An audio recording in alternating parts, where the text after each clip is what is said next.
Hello everyone. सर्वप्रथम श्री स्वामी समर्थ.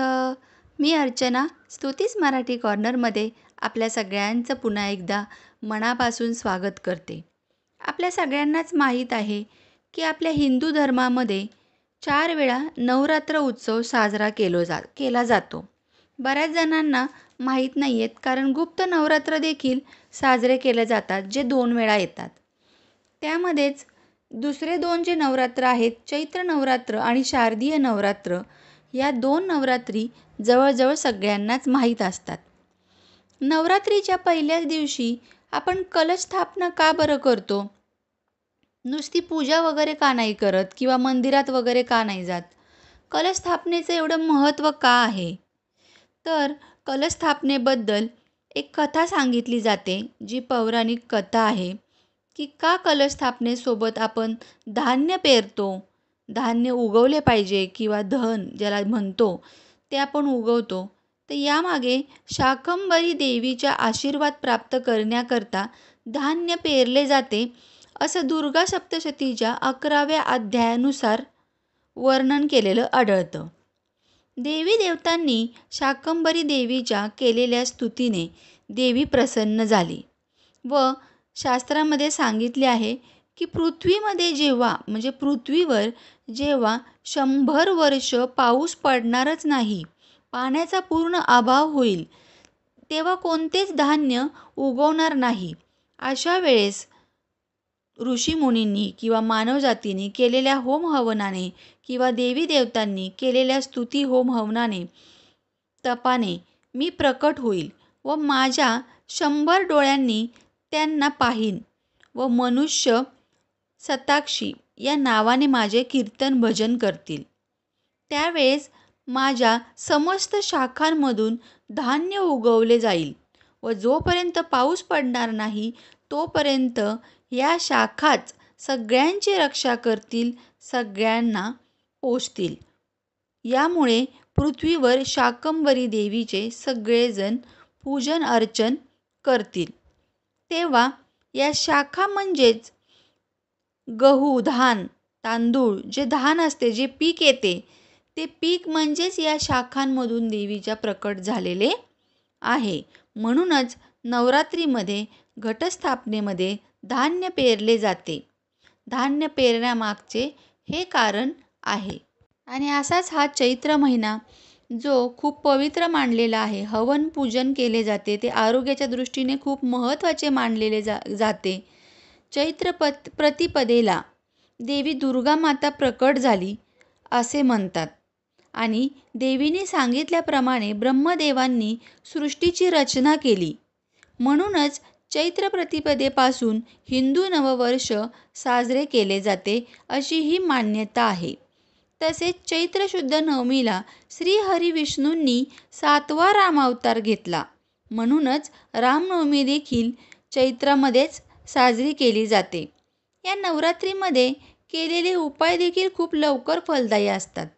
तुम्ही कोणत्याही नवरात्री घ्या, ज्यामध्ये कोणताही तुम्ही एक जरी उपाय केलात तर तो तुम्हाला फलदायी हा निश्चितच ठरतो. त्याचे फल तुम्हाला 100% प्राप्त होते. तर असाच आज एक छोटासा उपाय आपण पाहणार आहोत, जो पूर्ण नवरात्रीभर तुम्ही केलेला नाही आहे, तर या चैत्रामध्ये तुम्ही अष्टमी नवमीला कधीही करू शकता. तुम्हाला काय करायचं आहे, 3 लवंग घ्यायचे आहेत. 3 फूल असलेल्या लवंग आपल्याला पाहिजे आहे. लाल धाग्यामध्ये, म्हणजे कलावा आपण म्हणतो ना, त्या कलाव्यामध्ये 3 लवंगा आपल्याला बांधून घ्यायच्या आहेत गोलाकार, एका बांगडीप्रमाणे. त्या बांधल्या की त्याची दोन्हीची गाठ देखील, शेवटची आणि पहिल्या दोऱ्याची गाठ देखील बांधून एक गोल बांगडीप्रमाणे त्या 3 लवंगाचा आपल्याला बनवायचा आहे. यासोबतच आपल्याला लाल रंगाचे फूल लागणार आहे. आता लाल रंगाचे फूल तुम्ही गुलाबाचे मिळाले तर गुलाबाचे घेऊ शकता किंवा जास्वंदाचे मिळाले तर ते देखील घेऊ शकता. या फुलावरती तुम्हाला लवंगाची माळ ठेवायची आहे. आपल्या देवाऱ्यामध्येच दिवा प्रज्वलित करायचा आहे. धूपदीप प्रज्वलित करून तुम्हाला दुर्गा 32 नामावली 9 वेळा म्हणायचं आहे. हे फूल व हे जो आहे बांगडी टाईप आपण बनवलेलं लवंगाचं त्या फुलावर ठेवलेलं हातामध्ये घेऊन दुर्गा 32 नामावली 9 वेळा म्हणायची आहे. एकदम सोपी नावे आहेत. ज्यांनी कोणी दुर्गा 32 नामावलीचा व्हिडिओ पाहिला नसेल आपला, तर त्यांनी नक्की पहा. या व्हिडिओच्या अगोदर तुम्हाला त्याची माहिती मिळेल किंवा हा व्हिडिओ पाहिल्यानंतर तो व्हिडिओ नक्कीच पहा. ज्यांना ज्यांना माहीत आहेत ही नावं, ज्यांनी वाचलेली आहेत त्यांना खूप सोपी वाटणार आहे. पण ज्यांना माहितीच नाही आहे तर त्यांना थोडासा वेळ लागेल. पण फक्त 9 वेळा म्हणायचं आहे. फार काही वेळ लागणार नाही आहे.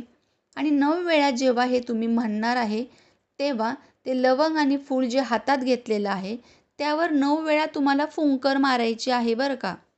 9 वेळा फुंकर मारायची, 9 वेळा दुर्गा 32 नामावली म्हणायची आणि आपली इच्छा बोलत 9 वेळा तेच लवंग आणि फूल हातात घेतलेलं माथ्याला आपल्या लावायचं आहे 9 वेळा.